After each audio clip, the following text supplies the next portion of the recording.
할렐루야. 자, 오늘은 베드로전서 1장 1절에서 9절의 말씀을 가지고 물려주어야 할 사도들의 믿음이다 라는 제목으로 은혜를 나누기를 원합니다. 자, 아는 것과 믿는 것은요, 굉장히 차원이 다른 거죠.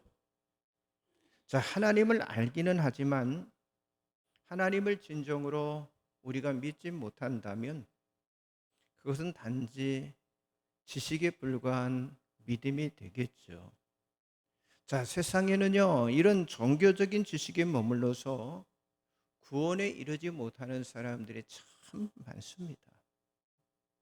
자, 하나님이 믿어진다고 하는 건요, 오직 하나님의 은혜로만 되어지는 것입니다. 자, 오늘 우리는 하나님의 은혜를 통해서 믿음으로 구원을 선물 받은 그런 사람들로, 자, 우리를 하나님이 세우신 이 교회에 불러주심에 감사하는 마음을 우리들이 가져야 하고요. 또 부름받은 우리들은요, 믿음으로 하나가 되어야 합니다. 자, 교회가 하나 되는 믿음의 기준이 있는데 그건 뭡니까? 사도들이 전해준 믿음인 성부와 성자와 성령의 삼위일체 하나님에 대한 믿음을 우리들이 가져야 한다고 하는 거예요.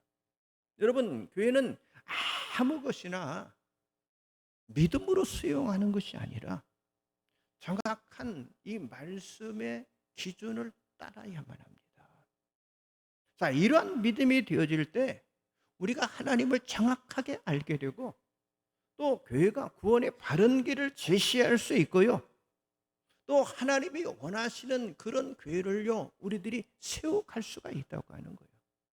자, 믿음이라고 하는 건 우리 눈에 보이지 않지만은요, 우리들에게 실제 하는 영적인 힘을 공급해 주는 게 바로 믿음입니다. 만일 우리에게 이런 믿음이 없다면, 여러분, 보이는 것이 우리가, 그게 전부다, 이렇게 생각을 하고요. 우리는요, 세상의 풍조, 세상의 풍속에 빠져서 세상의 노예로 살아갈 수밖에 없다고 하는 거죠. 그러나 우리들이 지금 이 믿음의 가치를 알기 때문에 여러분, 세상의 풍조, 세상의 유혹을 이기며 살아가며 또 지금도 우리는 영원한 천국을 준비하면서 그 영원한 가치를 소중히 여기며 우리들이 살아가게 된다고 하는 거죠. 그래서 우리 성도들은요, 우리의 믿음이 날마다 자라나야 합니다. 물론 믿음이라고 하는 건 하나님이 우리들에게 주신 선물이지만은요, 우리의 믿음이라고 하는 건요, 이게 훈련으로 커가는 거예요. 자, 여러분, 베드로는 이 믿음의 가치를 알기까지 사실 많은 시간과 그리고 많은 훈련이 베드로에게 필요했습니다. 여러분, 누구나 처음 예수를 믿을 때부터 견고한 믿음을 가지고 이 땅에 태어난 사람, 그런 사람은 한 사람도 없다고 하는 거예요. 예수님의 수제자인 베드로조차 한때는요, 정말 불완전한 믿음의 소유자였잖아요. 그래서 예수님은 그 베드로의 거친 그 믿음을 수많은 연단의 과정을 통해서 깎고 다듬어 주시면서 결국 뭐예요? 주님이 원하시는 사람으로 만들어 가셨다고 하는 거예요. 여러분, 우리들도 이 사도들처럼 흔들림이 없는 믿음을 갖기 위해서는요, 우리에게도요, 오랜 연단과 훈련의 기간이 우리들에게 필요하다고 하는 사실이죠. 그래야만 하나님을 바르게 알고 하나님을 바르게 믿고 하나님을 바르게 우리가 따를 수 있게 된다고 하는 거죠.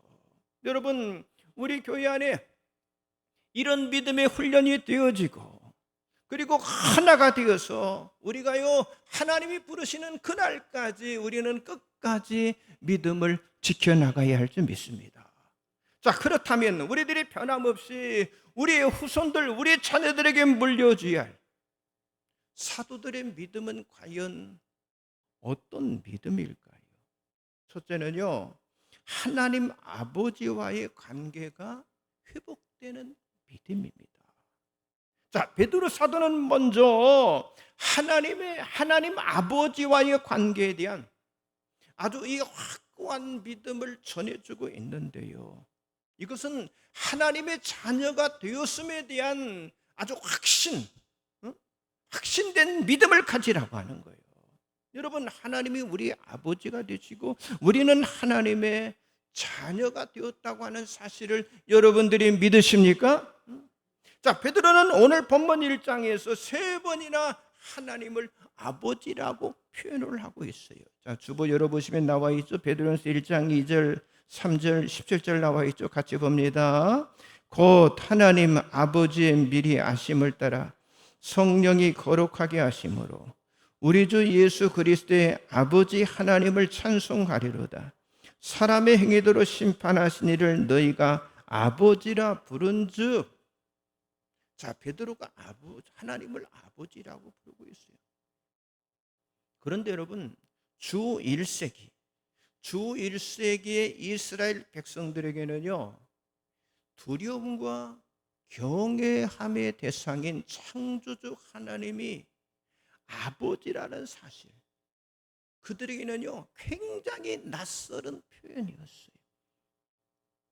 자, 유대인들에게 있어서 하나님이 아버지라고 부를 수 있다고 하는 건요, 이건 신성 모독하는 죄였습니다.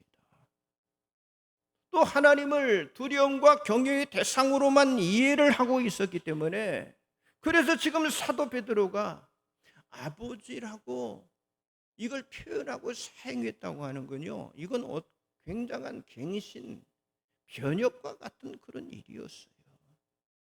그렇습니다. 여러분, 유대인들의 이런 하나님께 대한 잘못된 믿음이 하나님과의 친밀한 관계를요 깨뜨렸어요. 그 결과로 그들은 어땠습니까? 무의미한 그냥 제물만 반복적으로 드리는 그런 어떤 종교적인 의무감만 그들에게 더해 갔다고 하는 사실이죠. 자, 우리는 하나님이 어떤 분이시며 하나님이 무엇을 원하시는지를 알고 하나님과의 친밀한 교제가 있어야 할 줄 믿습니다. 자, 이런 면에서 하나님을 아버지라고 고백했던 여러분, 다윗의 신앙은요 정말 위대한 신앙이었어요. 말씀 나와 있죠. 시편 89편 26절, 103편 13절 같이 봅니다. 그가 내게 부르기를 주는 나의 아버지시요 나의 하나님이시요 나의 구원의 바위시라 하리로다. 아버지가 자식을 궁일이 여김같이 여호와께서는 자기를 경외하는 자를 궁일이 여기시나니. 다윗은 하나님을 의무감이 아니라 그 하나님을 친밀한 아버지로 알고 있었어요. 그렇기 때문에 그 친밀한 아버지와의 깊은 영적인 교제를 이룰 수가 있었다고 하는 사실이죠. 그래서 날마다 하나님 앞에 더 가까이 나아갔고 진정한 예배와 진정한 찬양을 아버지 하나님께 드릴 수 있었다고 하는 사실이죠. 여러분, 지금도 하나님은 의무감과 어떤 종교성으로 드리는 예배보다 친밀한 관계로 드리는 그 예배를 하나님이 더 원하신다고 하는 사실을 믿으시기 바랍니다.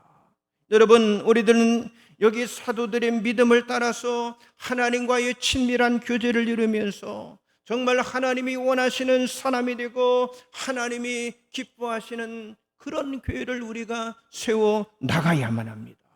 그래서 믿음이라고 하는 건요, 하나님과의 새로운 관계를 만들고, 그리고 그 관계는요 오직 믿음으로만 지속된다고 하는 사실을 믿으시기 바랍니다.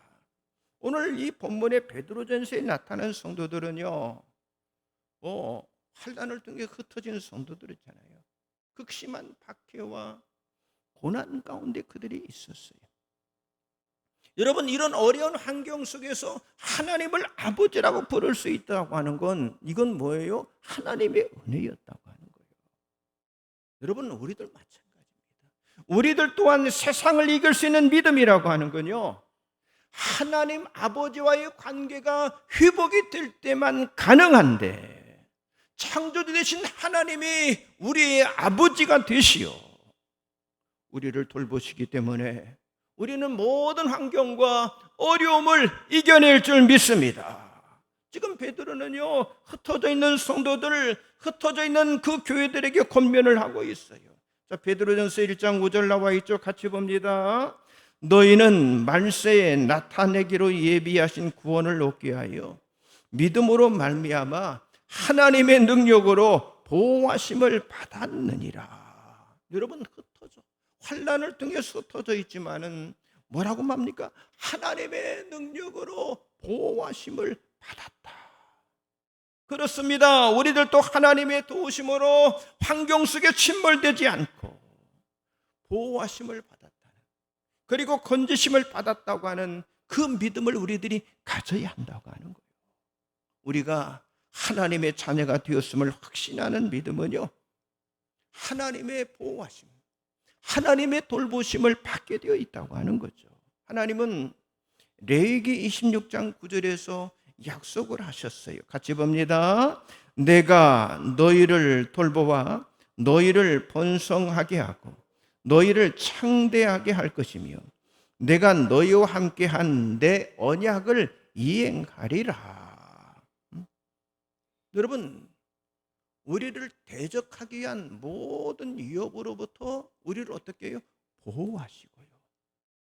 그리고 우리에게 필요한 모든 양식을 공급해 주심으로 번성하게 하고 창대하게 하시며 또 우리의 자녀, 우리의 후손에까지도 하나님의 언약을 반드시 이행하실 것을 하나님께서 약속을 하고 있어요. 성도 여러분, 하나님께서는요, 아버지로서 우리를 돌봐주시겠다라고 지금 약속을 하고 계셔요. 어떤 고난, 어떤 어려움, 어떤 역경이 온다 할지라도 이 약속을 간직하고 승리하는 여러분들이 되시기를 바랍니다. 또한 하나님과의 아주 친밀한 견고한 그런 관계가 되어서 하나님이 원하시는 그런 견고한 교회로 승리하는 교회를 만드는 여러분이 되시기를 주님의 이름으로 축복합니다.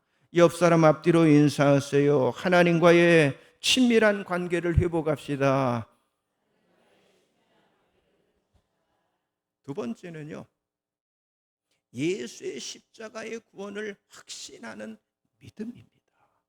여러분, 사도들은 예수 십자가 외에 구원이 없다고 하는 사실, 그리고 예수 십자가와 예수 부활의 사건에 대한 역사적인 증인으로 그들이 쓰임을 받았어요. 그래서 십자가의 사건과 예수님의 부활의 사건, 이것을 그들이 확실하게 증인으로 증거를 했습니다. 하지만 사도들도요, 처음부터 이 예수 십자가 구원에 대한 이 확신을 가졌던 그런 사람들이 아니었습니다. 우리가 잘 알잖아요. 베드로 사도도 처음에는 어땠어요? 예수께서 왕의 신분으로 위기에 처한 자기 민족을 해방시키기를 원했기 때문에 사실 예수님이 십자가를 진다고 하셨을 때 그걸 반대한 사람이 베드로였잖아요. 그러나 그 생각은 누가 가져다 준 생각이었어요? 사탄이 가져다 준 생각이었다고 성경은 말씀하고 있습니다. 여러분, 사단의 최종 목표는요, 사람들로 하여금 예수께 대한 믿음을 저버리게 하는 데 있어요. 그 방법으로 예수님의 십자가의 사건을 부정하게 만드는 생각을 사람들의 마음속에 지금도 집어넣고 있다고 하는 거죠. 그래서 오늘날 교회 안에서 이 십자가 구원에 대한 이 구원의 감격, 이 구원의 감동이요, 점점 사라지고 있어요. 그래서 이 복음에 대한 믿음, 이 구원의 감격이 약하면요, 우리는요 항상 사탄의 위협에 노출될 수밖에 없다고 하는 사실이죠. 여러분, 우리들도 여기 사도들이 가졌던 믿음을 회복해서 십자가의 구원의 그 감격을 가진 하나님이 원하시는 건강한 교회를 세워나가야 할 줄 믿습니다. 자, 그렇다면 이러한 십자가 구원의 감동과 감격을 우리들이 과연 어떻게 가질 수가 있겠냐고 하는 거예요. 어떻게요? 우리가 계속해서 말씀하죠. 여러분, 성령으로 충만할 때 이 구원의 감격이 밀려오는데, 여러분, 성령 충만했던 베드로는요, 이전의 모습과는 완전히 달랐다고 하는 거죠.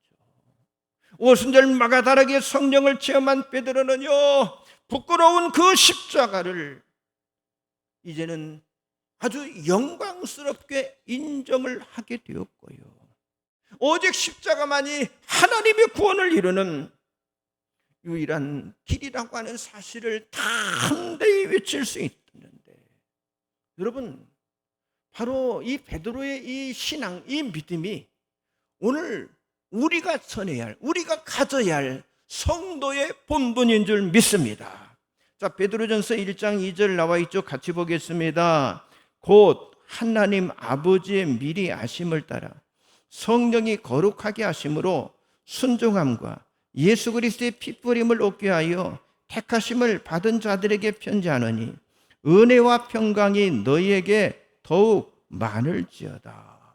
자, 예수 그리스도의 핏부림을 얻게 하여 택하심을 받은 자들이다라고 말씀하고 있어요.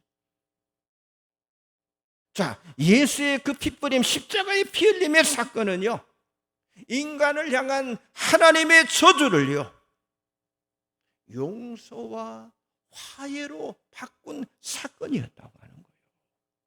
그러니까 이 십자가를 통한 이 구원의 사건은요, 이미 구약의 선지자들을 통해서 계속해서 전해져 왔었고요, 또 성령 받은 여러분 사도들이 전한 복음을 통해서 오늘 우리들이까지 이 복음이 전해져서 오늘 저와 여러분들이 구원함을 받게 된 줄 믿습니다. 그래서 십자가 구원의 복음을 사람들에게 알려주는 것이 바로 이 베드로 설교의 중심 주제였다고 하는 거예요. 여러분, 하나님은 이 구원의 복음을 전하기 위해서 이미 선지자들과 또 앞서가신 그 사도들을 준비하셨다고 하는 거예요. 저와 여러분들도 십자가 구원에 대한 빚을 진 사람들이고요, 이 복음을 전하도록 부름받은 사람들인 줄 믿습니다. 아직도 우리 주변에 복음을 듣지 못한 사람들, 이 제주 땅에도 아직도 62만 명의 이 복음을 믿지 못하는 사람들이 있어요. 이런 사람들에게 복음의 증인이 되는 것, 그것이 교회와 저와 여러분의 사명인 줄 믿습니다. 그러므로 저와 여러분은 예수님이 십자가 이루신 이 구원의 믿음을 확신하면서 하나님께 영광 돌리는 교회를 세우는 이 일에 있어서 최선을 다해야 한다고 하는 거예요. 사도들이 했던 것처럼 교회는 십자가 구원을 세상에 알리는 이 사명을 감당해야만 합니다. 사랑하는 성도 여러분, 세상을 향해서 십자가의 구원을 전함으로 복음의 증인되는 사명을 감당하시기를 주님의 이름으로 축복합니다. 옆 사람 인사하세요. 예수 십자가의 구원을 전합시다. 예, 확신할 뿐만 아니라 우리는 전해야 한다고 하는 거예요. 마지막 세 번째는요, 성령의 도우심으로 거룩한 삶을 사는 믿음입니다.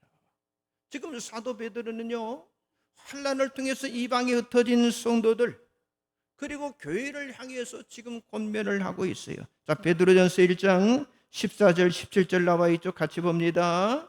너희가 순종하는 자식처럼 전에 알지 못할 때에 따르던 너희 사욕을 본받지 말고 오직 너희를 부르신 거룩한 이처럼 너희도 모든 행실에 거룩한 자가 되라. 기록되었을 때 내가 거룩하니 너희도 거룩할지이다 하셨느니라. 외모로 보시지 않고 각 사람의 행위대로 심판하시는 이를 너희가 아버지라 부른즉 너희가 나그네로 있을 때 두려움으로 지내라. 자, 지금 여기 사도 베드로는요, 우리를 부르신 그 하나님이 거룩하신 하나님이신 것처럼 지금 이방에 흩어져 하나님을 믿는 그런 성도들에게 하나님이 거룩하니 너희도 거룩할 것을 지금 어때요? 명령하고 있어요. 가르치고 있다고 하는 거예요. 자, 일반적으로 여러분 종교성을 가진 사람들은요, 그저 신을 믿고 윤리적으로 그리고 규범적으로 살아가면 거룩하게 살아가고 있다라고 말을 합니다. 그러나 단지 종교적 윤리적으로 뛰어난 언행만으로 거룩하다고 말을 할 수가 없다고 하는 거예요. 사도 베드로가 지금 뭐라고 그랬어요? 거룩한 그 하나님의 그 본질을 아는 사람만이 거룩하게 될 수 있다라고 지금 말씀하고 있어요. 이것은 하나님의 본질을 발견한 사람만이 갖게 되는 아주 자연적이고 아주 자발적인 반응이라고 하는 거예요. 결국 거룩한 사람은요, 거룩하신 하나님을 알고 하나님께 매료된 사람을 가리키고 있다고 하는 사실이죠. 여러분, 거룩하신 하나님 앞에 우리 자신의 부끄럽고 초라한 우리의 자아를 발견한 사람만이 거룩한 자가 될 수 있는데, 그런데 이 일은요, 우리 힘으로 되어지지 않는다고 해요. 지금 뭐라고 그랬어요? 성령의 도우심으로 가능하다라고 말씀하고 있어요. 그래서 우리가 거룩한 자가 되기 위해서는요, 먼저 어때요? 내 자신의 죄를 회개해야 하는데, 그런데 그 회개하는 것까지도 누가 도우시하는 거예요? 성령님이 도와주십니다. 성령님이 이를 도우신다고 하는 거예요. 그래서 베드로는 오늘 본문 2절에서 성령이 거룩하게 하심으로 라는 말씀을 하고 있어요. 다시 말해서 성도가 거룩하게 되는 일은요, 성령만이 하실 수 있는 일이라고 하는 사실을 강조하고 있다고 하는 거죠. 자, 그렇다면 우리가 언제까지, 우리가 성령으로 거룩하심을 입었다면 언제까지 이 거룩의 과정을 계속 거쳐야 하냐고 하는 거예요.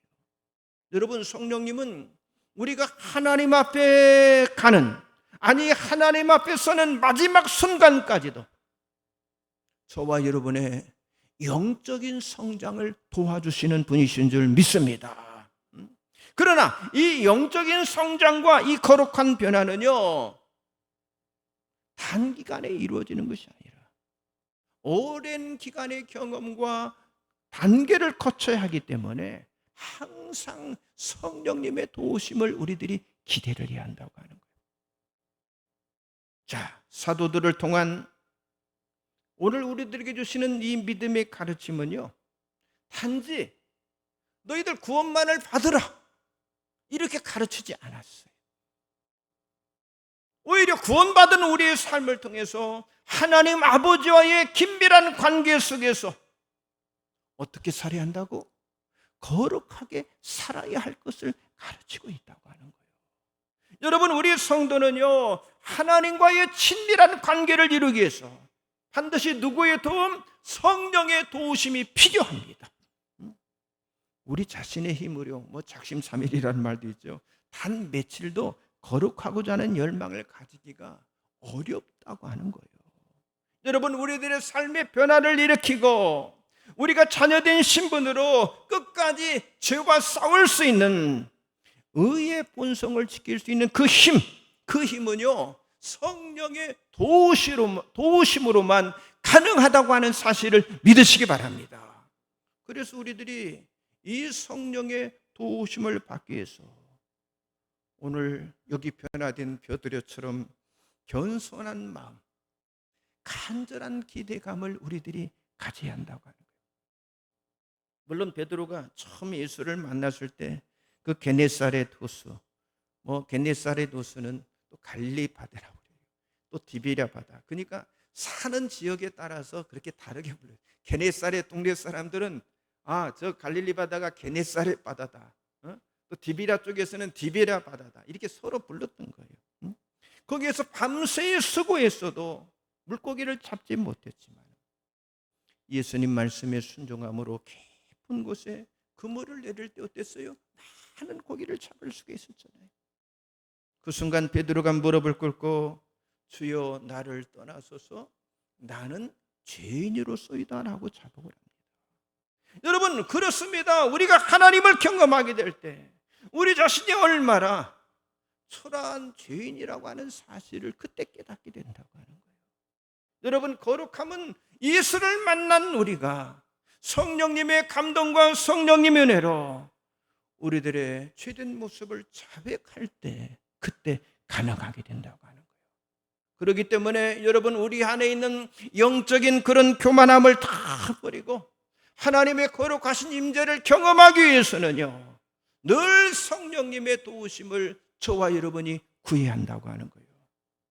우리가 성령으로 해야 할 그 이유는요 거룩한 사람이 되고 또 하나님이 원하시는 이 거룩한 교회를 세우기 위함이라고 하는 거예요. 여러분 교회는요 거룩함의 증거가 있어요. 그래야 세상 사람들이 박수를 쳐줄 수가 있어요. 칭찬할 수가 있어요. 그래서 점도 없고 흠도 없는 그런 정결한 모습으로 변화가 되고 변혁이 되어야 한다고 하는 거예요. 자, 빌립보서 2장 15절 말씀 나와 있죠. 같이 봅니다. 이는 너희가 흠이 없고 순전하여 어그러지고 거스르는 세대 가운데서 하나님의 흠없는 자녀로 세상에서 그들 가운데 빛들로 나타내며. 여러분 지금 이 시대가요 어그러지고 거스리는 세대예요. 완전히 삐뚤어진 세대 아닙니까? 자, 이 세대를 바로잡을 수 있는 교회가 되려면요 여러분 그냥 지금 우리의 모습으로는 안 된다고 하는 거예요. 거룩한 모습을 어떻게 해요? 세상에 교회가 보여줘야 한다고 하는 거예요. 지금 세상은요 세상이 무엇 때문에 잘못되었는지 전혀 알지 못하고 있어요. 그래서 교회와 성도가 거룩한 모습을 보일 때 세상의 빛과 소망이신 예수를 저들이 알게 된다고 하는 거예요. 바로 이 일 때문에 하나님의 자녀들인 저와 여러분이 성령으로 충만해야 할 이유가 되는 줄 믿습니다. 자, 우리는 지금까지 삼위일체 하나님에 대한 사도들의 그 믿음을 같이 말씀을 나눴습니다. 우리가 하나님을 아버지로 믿을 때 관계가 회복되어지므로 하나님 아버지의 돌보심을 받고 예수 그리스도의 십자가의 복음을 믿을 때 구원의 확신과 능력 있는 성도의 삶을 살아가게 되고 보혜사 성령님의 인도하심을 받을 때 세상을 구원하는 거룩한 성도가 된다고 하는 사실을 오늘 말씀을 통해서 깨달았습니다. 여러분 우리의 믿음은요 하나님과 성도의 관계를요 더 단단하게 묶어준다고 하는 거죠. 더 단단하게 묶어줘요. 하나님과의 관계가 견고하게 회복이 되어야 성도가 거룩해지고 우리가 승리의 삶을 살아갈 수 있게 되는 거예요. 여러분 하나님은 우리가 많은 일을 하기보다 먼저 믿음의 본질을 회복하라고 우리들에게 말씀하고 있는 거예요. 저와 여러분이 사도들의 믿음을 따라 죽어가는 영혼을 살리는 일에 우리가 쓰임을 받아야 할 줄 믿습니다. 여러분 사도들의 믿음을 따라 하나님께 영광 드리는 교회를 세우는 일에 모두 함께하는 함께 쓰임받는 여러분들이 되시기를 주님의 이름으로 간절히 축복합니다. 기도하겠습니다. 전능하신 하나님, 하나님의 은혜의 선밀이